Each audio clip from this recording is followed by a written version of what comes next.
knowledge and progress.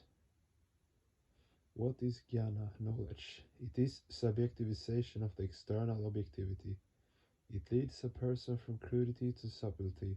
That is, wherever this tendency is found, that can be termed jnana.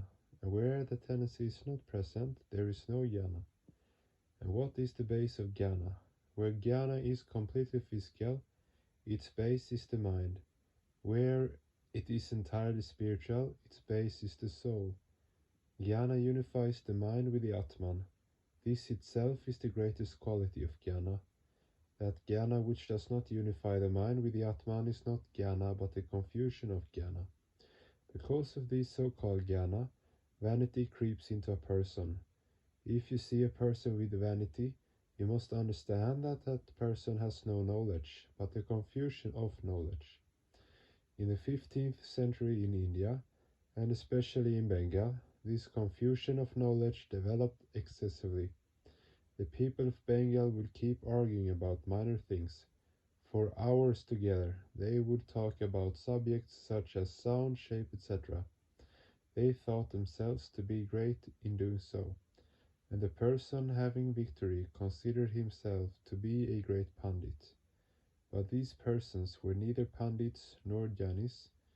They were not Pandits because they were not established in Pandabhava, the feeling that one is Brahma, nor were they Jnanis, as their knowledge had not been subjectivized.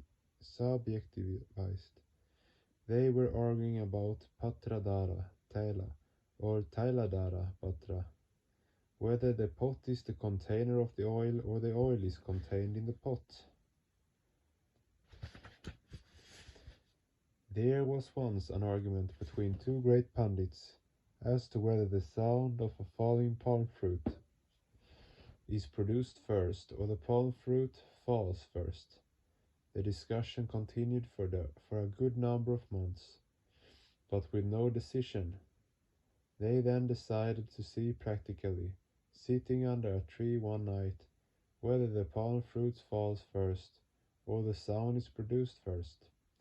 The next morning it was found that both of them had been killed by palm fruits falling on their heads. Hence this so-called knowledge is not a knowledge at all, but the confusion of knowledge, which you surely do not want to process. In the first stage, the mind itself is the base of knowledge. What is the mind? The structure of human beings is metazoic. In the structure there are innumerable protozoa, protozoic minds and protozoic microcosms. The resultant of all these protozoic microcosms is in the human mind. And in this metazoic structure there are metazoic minds, and with them are metazoic microcosms. Actually, each metazoic mind is a collection of a number of protozoic minds. For a human with a complex physical structure, there is also a unit mind. So the mind of a human has three compartments. The first is the collective protozoic mind, the second is the collective metazoic mind, and the third is his or her own separate mind. Taking all three together, we get a human's unit mind. The protozoic minds are guided by instinct only. The protozoic mind is Chitta only, with no development of Aham Tattva or Mahatattva.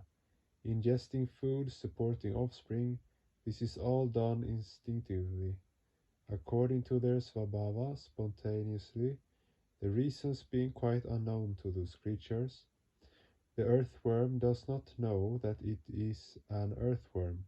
It moves instinctively, spontaneously, according to its undeveloped mind.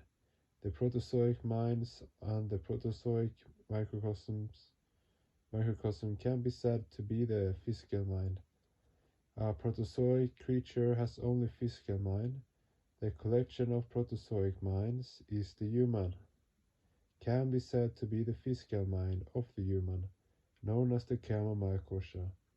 It is guided by instinct, there is no discrimination.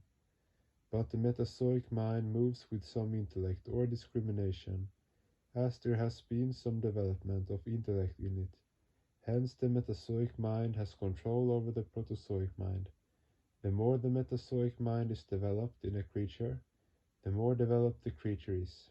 That is, a Metazoic structure will be more complicated, and where this complication has increased considerably, that physical structure is the human physical structure.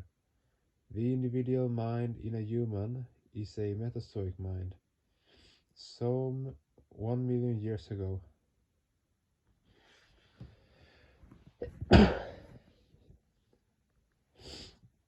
the first parents of humanity were Australopithecines. The Metazoic minds of them people were very, very simple, as compared to those of present-day people. Hence, in the intellectual realm, the them people were quite underdeveloped. In the course of these 1 million years, the Metazoic structure and physical structure of humans became very complicated. This resulted in the complication of their Metazoic minds, too. Different propensities, a number of propensities were added to their minds. The number of propensities in the human mind is far more than in animals' minds. The reason is that the Metazoic structure, the physical structure of a human, is very complicated. Hence the human's Metazoic mind is very developed. The whole of a person comprises the person's own mind, the person's physical mind and the Metazoic minds. But in the Protozoic minds there is a dominance of instinct. An animal does not understand discrimination, but the stick. You know that a person within whom there is a dominance of animality does not agree with logic, but understands discipline. You know that at the time of the fight between the Kauravas and the Pandavas, the latter tried very reasonably to make the former understand, but in vain. Yudhishthira even prayed to God for a change in them. There was the grace of Paramatman also, but they were too crude to understand this. But they could very easily understand when they heard the thundering sound of Gandiva, the bow of Arjuna. Hence the Protozoic mind succumbs to physical discipline, and nothing else. All the Protozoic minds in a human try to influence the human mind. The Metazoic minds try to do likewise.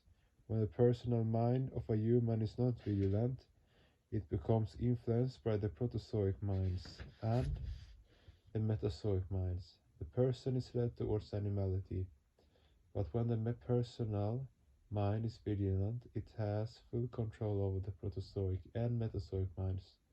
To maintain control is an internal fight. This fight is the first stage of sadhana. This fight is quite essential for sadhana. On the one side there is dharma buddhi, good thought, and on the other the force of instincts,